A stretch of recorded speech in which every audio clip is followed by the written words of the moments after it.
Pada awal abad ke-20, ketika pesawat terbang masih menjadi pemandangan langka dan perjalanan lintas benua memakan waktu berbulan-bulan, laut adalah jalan utama dunia. Kapal-kapal uap menjadi penghubung antara Eropa dan Asia, antara negeri penjajah dan tanah jajahan, antara perpisahan yang menyayat hati dan harapan akan masa depan yang baru. Di antara kapal-kapal itu, ada satu nama yang pernah melintasi samudra, membawa ribuan kisah manusia. Jan Peter Schoen.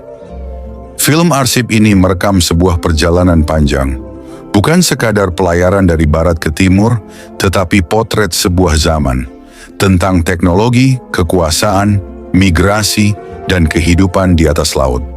Mari kita ikuti kembali perjalanan itu, sebuah pelayaran dari Eropa menuju Hindia Belanda, sebagaimana direkam hampir seabad yang lalu. Salah satu kapal terindah milik Maatschappiij Nederland bersiap memulai pelayaran panjangnya. Kapal uap Jan Peter Schoen, sebuah kapal yang benar-benar mencerminkan kebanggaan Belanda, berangkat menuju Hindia dengan membawa lebih dari 1.000 penumpang di atas geladaknya. Mereka yang akan berangkat ke koloni-koloni Belanda berkumpul di atas dek promenade. Saat sinyal keberangkatan diberikan, para pengantar yang tidak ikut berlayar diminta meninggalkan kapal. Jembatan terakhir diangkat. Ucapan perpisahan pun terdengar. Sapu tangan dan topi melambai, mata dipenuhi air mata. Selamat jalan, sampai jumpa kembali. Sebuah pesawat laut angkatan laut terbang rendah di atas kapal, menyampaikan salam perpisahan terakhir. Di anjungan komando tampak nahoda kapal, Kapten G. Bodje, bersama seorang perwira. Sekawanan burung camar mengikuti kapal yang perlahan meninggalkan pelabuhan. Kapal kemudian tiba di pelabuhan Southampton, Inggris.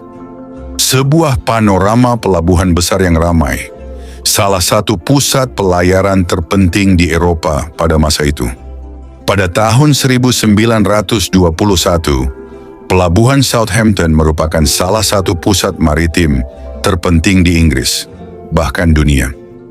Pasca Perang Dunia I, pelabuhan ini berfungsi sebagai gerbang utama bagi kapal-kapal penumpang transatlantik, serta sebagai pusat layanan kapal uap. Dari Southampton, kapal kembali melanjutkan perjalanannya, melewati Pulau White menuju perairan selatan.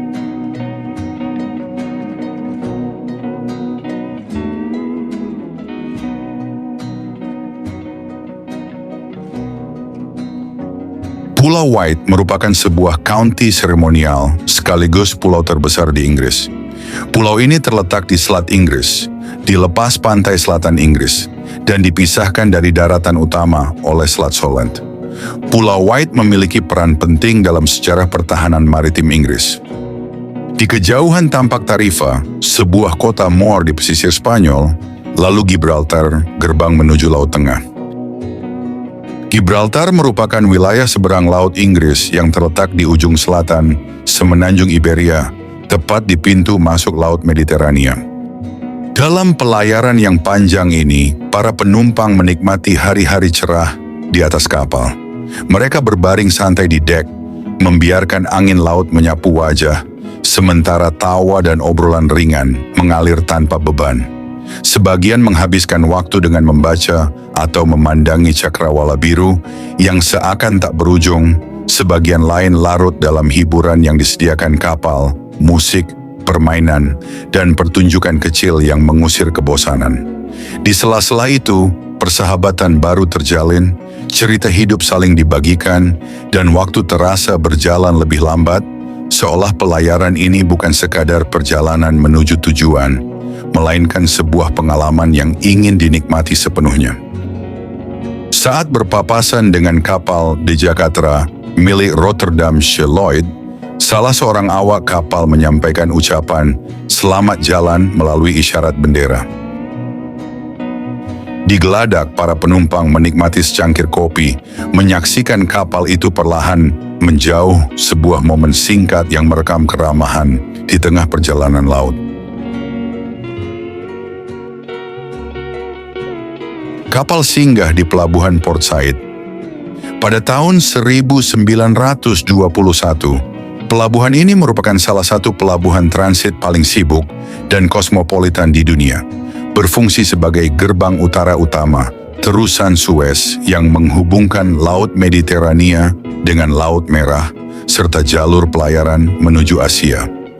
Port Said terletak di timur Laut Mesir, tepat di muara utara terusan Suez, menjadikannya titik strategis antara Mediterania serta kawasan Asia dan Afrika. Bersama kota kembarnya, Port Fuad, yang berada di seberang terusan, kawasan ini membentuk wilayah transkontinental yang unik. Didirikan pada tahun 1859 bersamaan dengan pembangunan terusan Suez, Port Said berkembang sebagai pelabuhan bebas yang kosmopolitan, menarik perdagangan internasional dan menampilkan perpaduan budaya serta pesona pesisir Mediterania. Di Port Said dilakukan pengisian batu bara pada kapal Jan Peter Schoonen. Sementara itu, para penumpang dibawa ke darat untuk menikmati suasana kota pelabuhan Port Said, sebuah kota yang ramai dikunjungi wisatawan.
Berbagai hiburan pun disuguhkan, mulai dari pertunjukan sulap, aneka permainan, hingga anak-anak yang menyelam ke air untuk mengejar koin.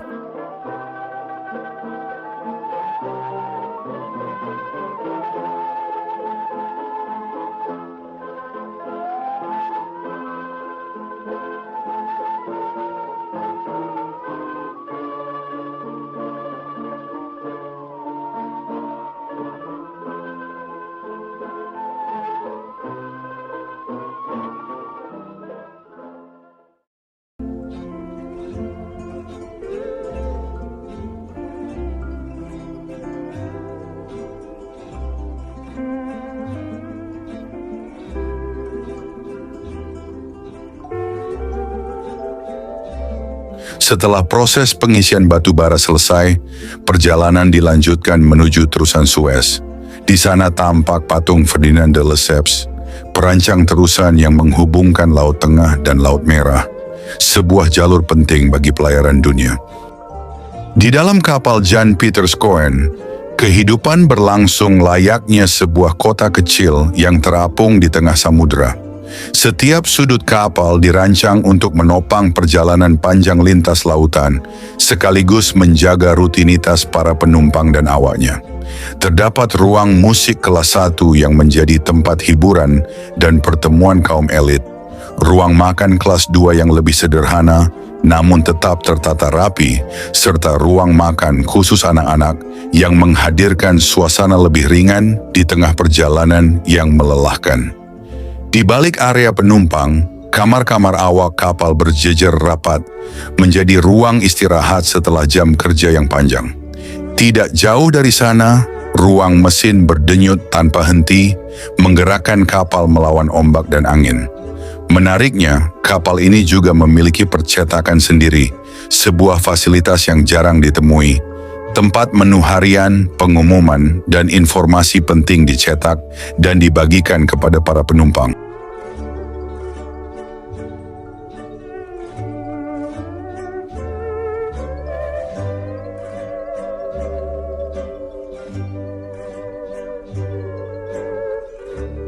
Awak kapal Jan Peter Schoonen berasal dari beragam latar belakang etnis dan kebangsaan, mencerminkan watak kosmopolitan pelayaran kolonial pada masanya.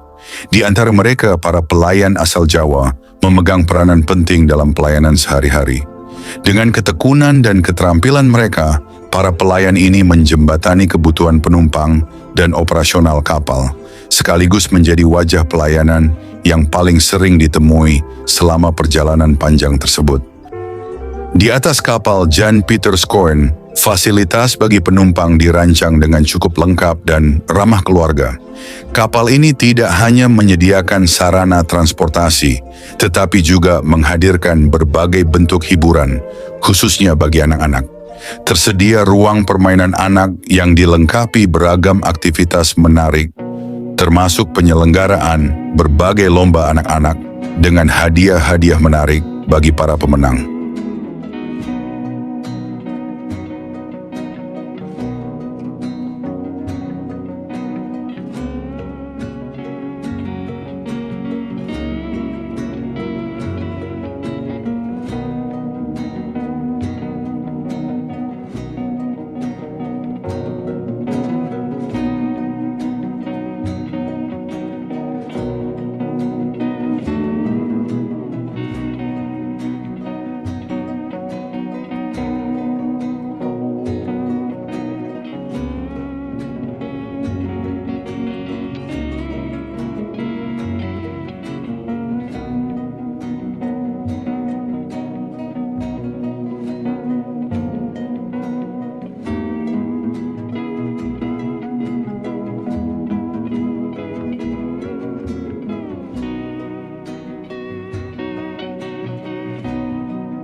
Selain itu, terdapat pula atraksi ketangkasan yang dapat disaksikan maupun diikuti oleh penumpang, sehingga suasana perjalanan menjadi lebih hidup dan menyenangkan.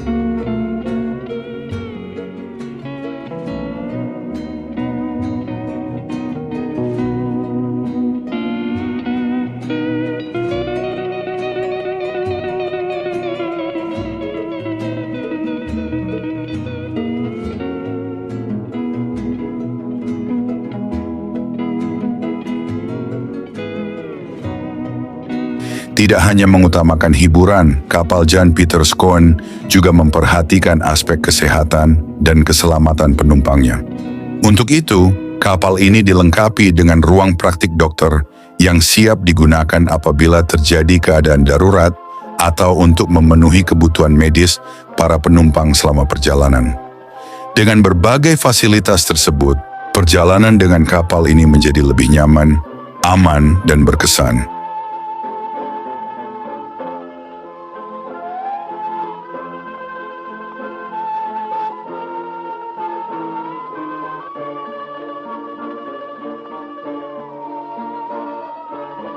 Di balik kenyamanan dan keceriaan tersebut, terdapat kesibukan lain yang tak kalah penting, yakni di ruang koki.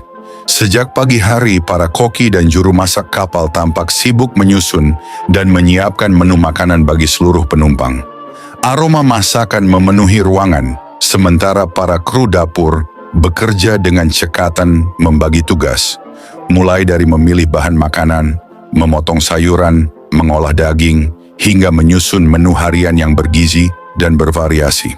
Suasana dapur kapal selalu hidup oleh dentingan peralatan masak dan komunikasi singkat antar kru, menandakan kerjasama yang solid demi memastikan setiap penumpang mendapatkan hidangan yang lezat dan tepat waktu. Kapal berpapasan dengan kapal Juliana di tengah pelayaran panjang menuju Belanda. Dari geladak kapal Jan Pieterszoon, para awak berdiri berjejer, mata mereka menatap sosok kapal Juliana yang perlahan melintas di kejauhan, seperti bayangan takdir yang singgah sesaat lalu pergi.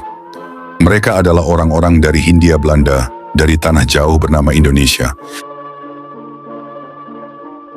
Jan Pieterszoon tiba di Kolombo ketika matahari mulai meninggi di ufuk timur. Kapalnya berlabuh perlahan di perairan pelabuhan yang ramai, dipenuhi perahu dagang dari berbagai penjuru samudra. Seorang pemandu pelabuhan naik ke atas kapal, wajahnya telah terbiasa dengan angin laut dan hiruk-pikuk dermaga. Dengan cekatan, ia menuntun kapal melewati jalur sempit yang aman hingga akhirnya memasuki pelabuhan Kolombo tanpa hambatan. Tak lama kemudian, kapal-kapal motor kecil mendekat.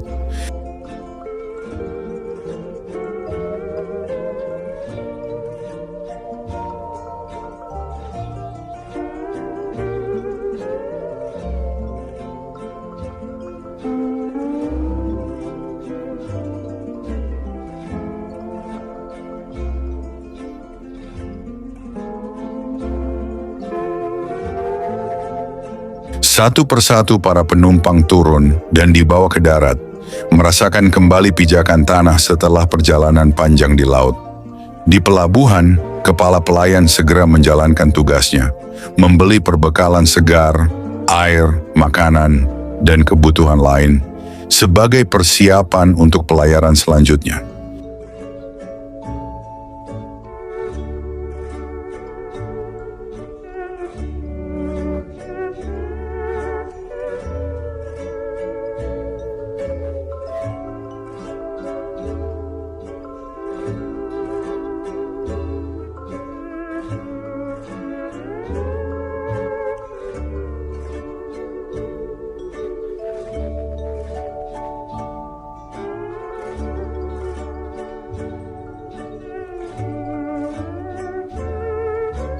Sementara itu, para penumpang memanfaatkan waktu singgah dengan menjelajahi kota.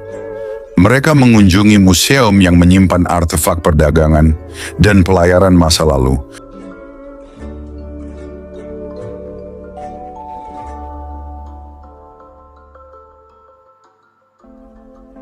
Lalu melangkah ke gereja Belanda yang dibangun pada abad ke-17. Bangunan tua itu berdiri kokoh. Dindingnya menyimpan jejak sejarah panjang kolonialisme. Di lantainya terhampar batu-batu nisan kuno, masing-masing bertuliskan nama dan tahun yang seolah berbisik tentang kehidupan, perjalanan, dan kematian orang-orang yang pernah singgah dan menetap di tanah jauh dari negeri asal mereka. Setelah meninggalkan Kolombo, perjalanan berlanjut ke arah timur menuju tujuan akhir di Hindia Belanda. Di Sabang, kapal Jan Pieterszoon singgah untuk mengisi batu bara sebelum akhirnya berlabuh di Blawan, Medan. Di balik gudang bea cukai, sebuah kereta api dan deretan mobil telah menanti. Para penumpang pun bersiap melanjutkan perjalanan ke daerah masing-masing, menandai berakhirnya pelayaran panjang dari Eropa ke Nusantara. Sebuah perjalanan lintas samudra, sebuah potret zaman, dan saksi sejarah pelayaran dunia pada awal abad ke-20.